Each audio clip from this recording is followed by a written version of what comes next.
For få unge stemmer ved kommunalvalgene, og derfor pisker Viborg Ungdomsråd i aften en stemning op med det, de selv kalder for en debattle. Det er 5 unge politikere, der alle kandiderer til Viborg Byråd 19. november, og de skal altså battle, eller kæmpe, om man vil.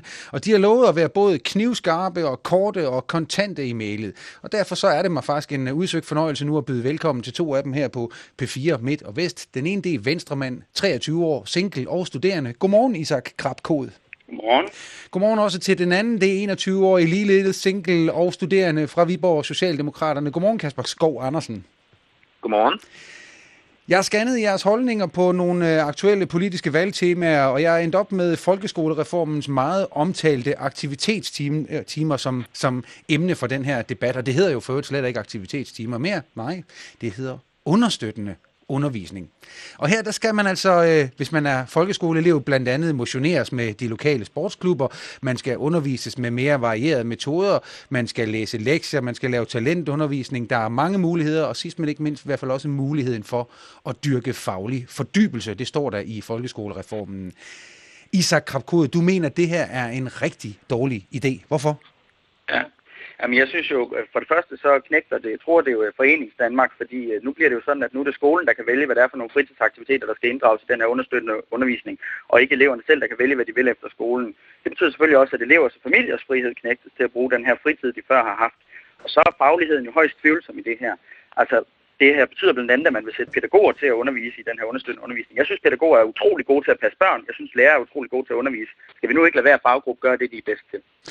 Kasper Skov Andersen, jeg mener, at du synes omvendt, at de her aktivitetstimer, det er noget af det bedste, der er sket for folkeskolen nogensinde. Det må du lige prøve at forklare. Jo, men jeg synes, det er helt vildt godt, fordi det kan være med til, at give de elever, som normalvis ikke har en chance særlig meget, dem, som har det svært med det boglige, de kan komme op og få noget. Vi ved i forvejen, at folkeskolen mest er for drenge, eller for piger, undskyld, og lige pludselig kan vi få det ind og blive for drenge også. Derudover giver jeg så slet ikke ret i, at pædagoger ikke kan gøre noget undervisning. Pædagoger kan gøre rigtig meget undervisning, og det har man prøvet rigtig mange steder. I realiteten har det jo faktisk vist, at folk får bedre karakter, hvis der har været både en pædagog og en lærer med i undervisningen. Men Kasper, er det ikke korrekt nok, at Isak han har en pointe i, at det lige pludselig bliver sådan lidt skævt, hvem der kommer til at vælge, hvad for nogle sportsaktiviteter, som børnene kan komme til, når ligesom sportsklubberne lokalt kommer med ind? Ja, det er jo ikke mange timer om ugen, vi snakker om. Det er nogle få timer om ugen, vi snakker om, hvor jo, skolen kommer til at kunne vælge nogle aktiviteter, du skal lave.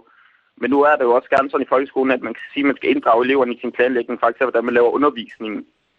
Så jeg tror ikke, det bliver et stort problem. Og Kasper, du taler jo for, at der er noget med inddragelse af de svage her. Isak, den folkeskole, vi har, skal den ikke også inddrage de svage? Jo, det skal den da selvfølgelig, men det, den skal fokusere på, det er jo ikke at sørge for fritidsaktiviteter. Det er jo at sørge for, at folk de lærer noget. Det her er jo totalitær kassetænkning. Kasper, han har en lille gruppe udsatte børn. Han vil løse den lille gruppes problemer ved at tvinge alle ind i samme model, ikke sandt? Kasper, den er du nødt til at svare på. Tvinge alle ind i samme model? Ej, jeg vil ikke tvinge alle ind i samme model.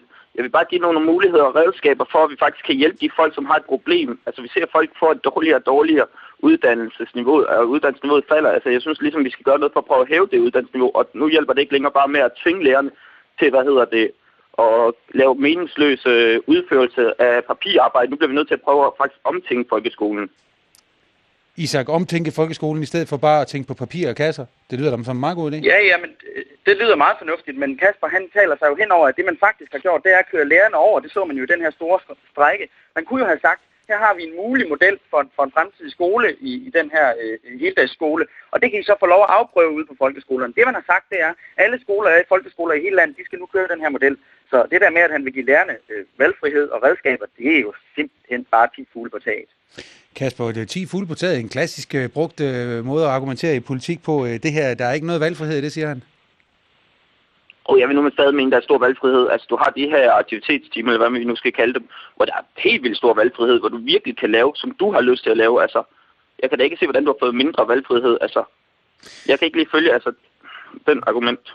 Du kan ikke følge det argument. I hvert fald så kan man sige, at den her understøttende undervisning, som altså ikke hedder aktivitetstimer længere, den undervisning, den begynder efter sommerferien næste år allerede. Det vil være med 2 timer om ugen til de mindste elever, 4 timer til de mellemste og 3 timer til de ældste elever ugenligt. Kasper Skov Andersen og Isak Krabkov, tak fordi, at I begge to vil være med og give en prøve på skarp, ung debat på P4. Det var lidt.